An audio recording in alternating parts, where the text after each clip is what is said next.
जय हिंद साथियों, मैं अपने इस वीडियो में आपका पुनः स्वागत करता हूं। दोस्तों, हम लोग बात कर रहे थे बोर्ड परीक्षा की तैयारी 2024 और 25। तो हम लोग इसमें प्रीवियस ईयर के जो क्वेश्चन थे उनको डिस्कस कर रहे थे। तो हालांकि आज से हम लोग जो 2 नंबर वाले प्रश्न होते हैं इनको डिस्कस करेंगे।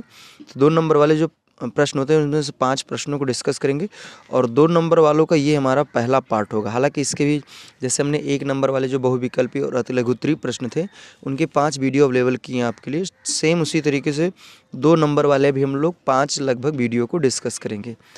तो चलिए शुरू करते हैं। पहला प्रश्न इसमें लिखा है कि दिए गए परिपथ में 10 ओम वाले प्रतिरोध में धारा का मान ज्ञात कीजिए जबकि स्विच एस खुला हो तथा जब स्विच क्या हो एस बंद हो। तो यहाँ पे दरअसल आपका ये चित्र बना हुआ है और इसमें आपको इस जो 10 ओम का प्रतिरोध है इसमें धारा का मान पूछ रहा है और 2 कंडीशन दिया। जब ये स्विच जो एस है ये एक बार खुली होने का मतलब ऑन ऑफ हो और बंद होने का मतलब ऑन हो। ठीक है, तो चलिए हम लोग पहले नंबर बात करेंगे खुले पे। तो खुली की बात करेंगे, पहली कंडीशन है तो जब खुली होगी ना तो इधर तो कोई करंट इधर से जाएगी नहीं, तो सारी की सारी करंट ऐसे होके जाएगी। तो यानी कहने का अर्थ है कि अगर जब खुला होगा तो ये वाला भी प्रतिरोध इस वाले प्रतिरोध दोनों प्रतिरोध में करंट जाएगी। तो अगर इन दोनों का इस समय तुल्य प्रतिरोध निकालें R बराबर तो हो जाएगा 10 + 30, तो फाइनली R बराबर आ जाएगा 40 ओम। और अगर इसमें हम करंट की बात करें तो I बराबर हम जानते हैं V बटे क्या होता है R। तो V का मान कितना है, V का मान दिया 20, R का मान 40। इसको काट देंगे तो 1/2 एम्पियर या इसको 0.5 एम्पियर भी लिख सकते हैं। तो आप लिखेंगे जब S क्या होगा ओपन होगा यानी खुला होगा तब जाके इसमें 10 ओम के प्रतिरोध में आधा एम्पियर की करंट जाएगी। अगर अब हम बात करें बंद की, देखिए जब अगर इसको हम बंद कर यानी क्लोज कर देंगे तो होगा क्या, जैसे करंट जो होता है ना वो हमेशा मतलब ऐसे रास्ता को फॉलो करता है जहाँ पे प्रतिरोध ना हो। तो देखिए यहाँ पे तो 30 ओम का प्रतिरोध है और इधर देखा जाए तो यहाँ पे कोई प्रतिरोध नहीं है। तो करंट क्या होगी, जब यहाँ से ऐसे चलेगी 10 ओम से होते हुए इधर सीधा इधर ना जाके वो करंट इधर से होते हुए वापस चली जाएगी। या फिर ऐसे कह सकते हैं जब इसको आप कनेक्ट कर देंगे तो ये वाला प्रतिरोध क्या हो जाएगा, शॉर्ट हो जाएगा और करंट इधर से होते हुए ऐसे चली जाएगी। तो अर्थात कहने का ये कि इसमें कोई करंट नहीं जाएगी। तो जो भी सारी करंट जाने वाली है इसमें जाने वाली, तब इसमें कितनी करंट जाएगी, तो भाई इसमें एक ही प्रतिरोध है। तो अगर इसमें हम I बराबर लिखना चाहें तो V बटे क्या होगा R। तो V का मान कितना रहेगा 20 बटे R का मान रहेगा 10, 10 दूनिया 20 यानी 2 एम्पियर। तो यहाँ से निष्कर्ष ये निकल के सामने आया कि जब S क्या होगा ओपन होगा यानी खुला होगा तब इसमें आधा एम्पियर की करंट जाएगी और जब S क्या होगा बंद यानी क्लोज हो जाएगा तो इसमें 2 एम्पियर की करंट जाएगी। तो उम्मीद करूँगा हमारी बात यहाँ तक आपको समझ में आई होगी। अब आइए हम लोग दूसरे प्रश्न की ओर चलते हैं। इसमें कह रहा है कि सिलिकॉन पीएन संधि डायोड में 20 वोल्ट का अग्र विभव लगाने पर उत्पन्न अग्र धारा 10 मिली एम्पियर हो तो इसका अग्र प्रतिरोध परिकलित कीजिए। तो फाइनली यहाँ पे अगर बात किया जाए, जैसे ये मान लीजिए कोई पीएन संधि डायोड है, ठीक है, तो इसको क्या किया गया है, एक 20 वोल्ट के स्रोत से इसको जोड़ा गया है और जब इसको जोड़ा गया तो इसमें जो करंट जा रही है इसमें करंट 10 मिली एम्पियर की करंट जा रही है। तब कह रहा है कि इस डायोड का क्या बताना है, प्रतिरोध बताना है, R का मान। ठीक है, तो यहाँ से देखिए दिया क्या है, तो V बराबर दिया 20 वोल्ट दिया है और अगर हम बात करें I के तो ये दिया 10 मिली एम्पियर। तो यहाँ हो जाएगा 10 मिली की जगह लिखेंगे 10 घाते -3 एम्पियर। तो फाइनली I बराबर हम लिख सकते हैं इसके घात 1 मान लीजिए, तो यहाँ हो जाएगा 10 घाते -2 एम्पियर। अब हमें क्या निकालना है, प्रतिरोध। तो हम जानते हैं चूँकि V बराबर क्या होता है IR, तो अगर R निकालना चाहेंगे तो V बटे I हो जाएगा। तो V का मान कितना दिया V का मान दिया 20 बटे और यहाँ हो जाएगा I का मान 10 घाते -2 ऊपर जाएगा तो हो जाएगा 20 × 10 के घाते 2 और 10 घाते 2 का मतलब होता है 100, 100 का गुणा इसमें करेंगे तो सीधा सीधा ही हो जाएगा 2000 ओम। तो 2000 ओम क्या होगा, इस डायोड का अग्र दिशिक में प्रतिरोध होगा। ठीक है, तो उम्मीद करूँगा ये भी बातें हमारी समझ में आई होगी।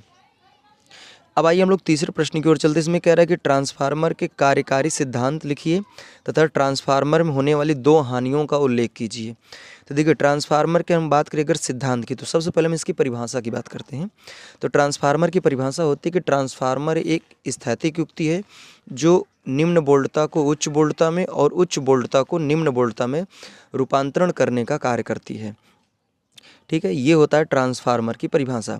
अच्छा, यहाँ पे मैंने एक शब्द बोला स्थैतिक युक्ति। स्थैतिक युक्ति का अर्थ ये है कि ट्रांसफार्मर में जितने भी भाग होते हैं, कोई भी भाग गति नहीं करते हैं, सारे भाग क्या होते हैं, स्थिर होते हैं। इसलिए ट्रांसफार्मर को हम लोग स्थैतिक युक्ति बोल सकते हैं। अगर हम बात करें इसके सिद्धांत की, तो ट्रांसफार्मर का जो सिद्धांत होता है ये अन्योन्य प्रेरण के सिद्धांत पे काम करता है। अन्योन्य प्रेरण का अर्थ ये होता है, जैसे ट्रांसफार्मर में समानता जानते हैं कि इसमें क्या होती है, 2 कुंडली होती है। ट्रांसफार्मर में मुख्यतः 2 कुंडली होती है। ठीक है, तो जिस कुंडली से एसी मेन सप्लाई जुड़ा होता है उसको प्राइमरी कुंडली, और जिधर लोड जुड़ा होता है उसको द्वितीय कुंडली बोलते हैं।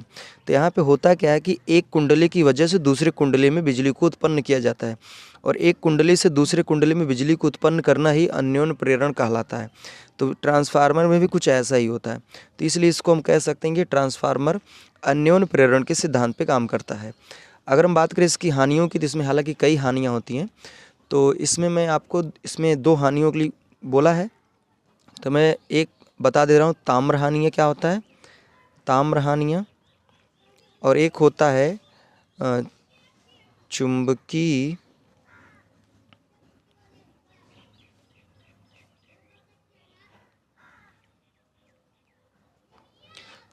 फ्लक्स क्षरण हानियाँ। देखिए ताम्र हानियाँ क्या होता है, इसको समझिए। ताम्र का अर्थ होता है तांबा। तो हम सामान्यतः जानते हैं कि जो ट्रांसफार्मर में कुंडली रहती है, यानी जो वाइंडिंग हुई रहती है, वो कॉपर की तार की होती है। और इसमें सामान्यतः हम जानते हैं कि प्रतिरोध होता है, प्रतिरोध की वजह से इसमें हीट होता है, जिसकी वजह से कुछ लॉसेस होते हैं, तो जिससे हम लोग कहते हैं ताम्र हानियाँ। अगर हम बात करें चुंबकीय फ्लक्स क्षरण हानियों की, तो होता क्या, जैसे मान लीजिए जब इसमें करंट जाती है तो ओस्टोड के नियमानुसार इसमें क्या होगा, चारों तरफ एक चुंबकीय क्षेत्र उत्पन्न होगा। ओस्टोड ने क्या बताया था कि जब किसी तार में धारा प्रवाहित होती है तो उसके चारों तरफ चुंबकीय क्षेत्र उत्पन्न होता है।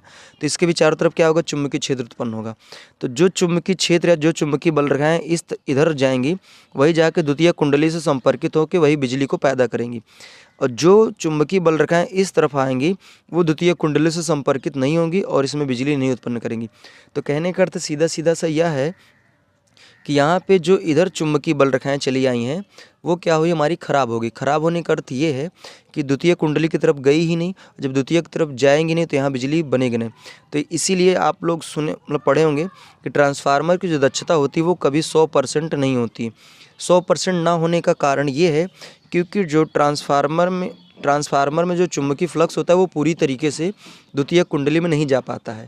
यानी कहने का अर्थ है कि ट्रांसफार्मर में कुछ क्या होता है, लॉसेस हो जाता है, कुछ हानियाँ हो जाती हैं, जिस वजह से कोई भी ट्रांसफार्मर 100% काम नहीं करता। हालांकि पहले जब शुरुआत में ट्रांसफार्मर बना था तो वो सिर्फ 50 से 60% ही काम कर पा रहा था, 50 से 60 या 55% तक ही काम कर पा रहा था। लेकिन अभी जो वर्तमान समय में ट्रांसफार्मर यूज हो रहे हैं वो 90 से 98% तक काम करने में सक्षम है, क्योंकि जो यहाँ पे लॉसेस थी उनको कम कर दिया गया।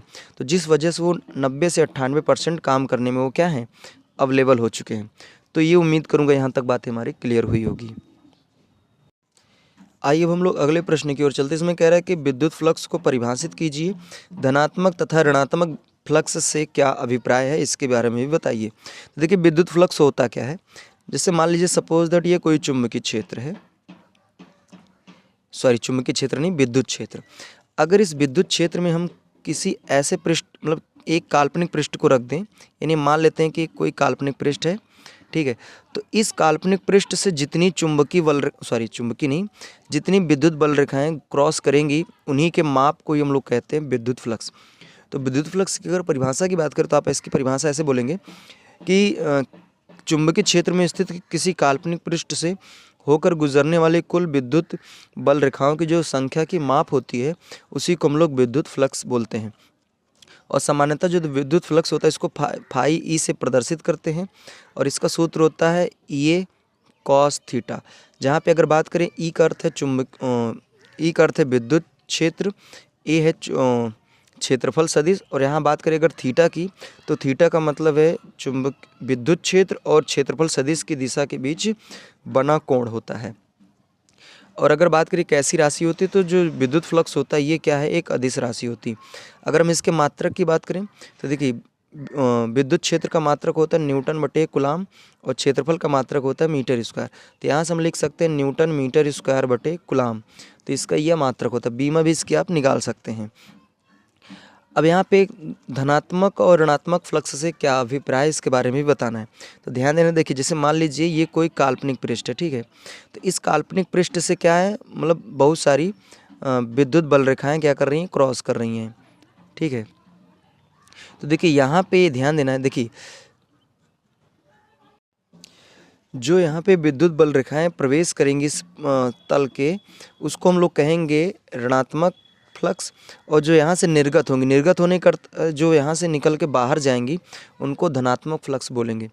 तो उम्मीद करूँगा ऋणात्मक धनात्मक फ्लक्स क्या समझ में आएगा। बस एक बार फिर से सुनिए, यहाँ पे जो ये हमने काल्पनिक पृष्ठ माना है, इसमें जो विद्युत बल रेखाएं जो प्रवेश करेंगी उसे हम लोग ऋणात्मक फ्लक्स बोलेंगे, और यहाँ जो निकल के बाहर जाएंगी उनको हम लोग धनात्मक फ्लक्स बोलेंगे।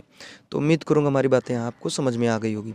अब लास्ट में आइए हम लोग 5वें प्रश्न की ओर चलते हैं। इसमें कह रहा है कि धारा मापी की धारा सुग्राह्यता को परिभाषित कीजिए और हमें इसमें वृद्धि कैसे करना है इसके बारे में भी बताना है। देखिए सुग्राह्यता का अर्थ क्या है, इसको अंग्रेजी में बोलते हैं सेंसिटिविटी। जैसे मतलब किसी चीज़ को महसूस करने की जो कैपेसिटी होती है उसी को सुग्राह्यता बोलते हैं। तो ये इसकी अगर परिभाषा की बात करें तो यदि किसी धारा मापी में आई विद्युत धारा प्रवाहित करने पर उसमें अगर थीटा विक्षेप उत्पन्न होता है तो थीटा बटे आई यानी विक्षेप और धारा के अनुपात को ही हम लोग धारा मापी की सुग्राह्यता कहते हैं।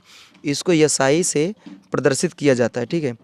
और अगर बात करें कि किसी दी हुई धारा के विक्षेप का मान जितना अधिक होगा धारा मापी उतना अधिक सुग्राही होगा, ठीक है। तो ये उम्मीद करूंगा थोड़ा बहुत आपको बातें हमारी समझ में आई होगी। आइए इसको डिटेल में समझाता हूँ। देखिए सुग्राह्यता का अर्थ क्या है, जैसे मान लीजिए सपोज दैट कोई धारा मापी है, ठीक है। तो अगर हमें एक तार है जिसमें क्या करना है, करंट को मेजरमेंट करना है। तो मान लीजिए इस तार को आपने क्या किया, धारा मापी से जोड़ दिया। तो अगर मान लीजिए इसमें बहुत अति सूक्ष्म करंट जा रही है, बहुत अति सूक्ष्म करंट जा रही, उसको भी ये क्या कर रहा, धारा मापी मेजरमेंट कर दिया। यानी बहुत ही थोड़ी सी भी करंट को इसने क्या किया, नाप दिया। तो हम कह सकते हैं कि ये जो धारा मापी है बहुत ही ज़्यादा सुग्राही यानी बहुत ही ज़्यादा सेंसिटिविटी है ये। तो कोई भी धारा मापी जितनी अधिक कम से कम यानी जितनी सूक्ष्म करंट को मेजरमेंट करेगा वो मानेंगे कि वो उतना अधिक सुग्राही है, उतना वो अधिक सेंसिटिविटी है। तो इसकी परिभाषा में ये बोला गया कि अगर मान लीजिए किसी धारा मापी में आई एम्पीयर करंट जा रही है और उसमें थीटा विक्षेप उत्पन्न हुआ, तो जो विक्षेप उत्पन्न हुआ उसका और जो जितनी धारा गई उसका जो अनुपात होता है उसी को हम लोग सुग्राह्यता बोलते हैं। अगर इसको बढ़ाना है तो हम क्या कर सकते हैं इसके लिए, तो पहला नंबर तो जो जैसे आपने पढ़ा होगा धारा मापी उसमें कुंडली होती है। तो कुंडली में हमें क्या करना पड़ता है, फेरों की संख्या बढ़ानी पड़ती है, या फिर हम कुंडली का एरिया बढ़ा सकते हैं, या फिर जो चुंबक का जो चुंबकीय क्षेत्र होता है उसको हम लोग अधिक पावरफुल बना के भी इसकी सुग्राह्यता को बढ़ा सकते हैं। और यहाँ पे लिखा है कि इसके लिए कोबाल्ट स्टील के शक्तिशाली चुंबक को व्यवहार में लाना चाहिए। यानी कहने का मतलब अगर आपको अधिक शक्तिशाली चुंबक का उपयोग करना है तो उसके लिए आपको क्या करना पड़ेगा, उसके लिए आपको जो चुंबक का यूज करेंगे वो कोबाल्ट और स्टील वाले शक्तिशाली चुंबक का आपको उपयोग करना है। तो उम्मीद करूँगा ये बातें हमारी आपको क्लियरली समझ में आई होगी। बाकी इसी तरीके का और भी जो प्रश्न और भी जो नंबर वाले प्रश्न हैं उनको भी हम लोग नेक्स्ट वीडियो के माध्यम से समझने का प्रयास करेंगे। तो अब हमें दीजिए इजाज़त, इसी तरह मिलेंगे अगली वीडियो में। तब तक के लिए जय हिंद, वंदे मातरम।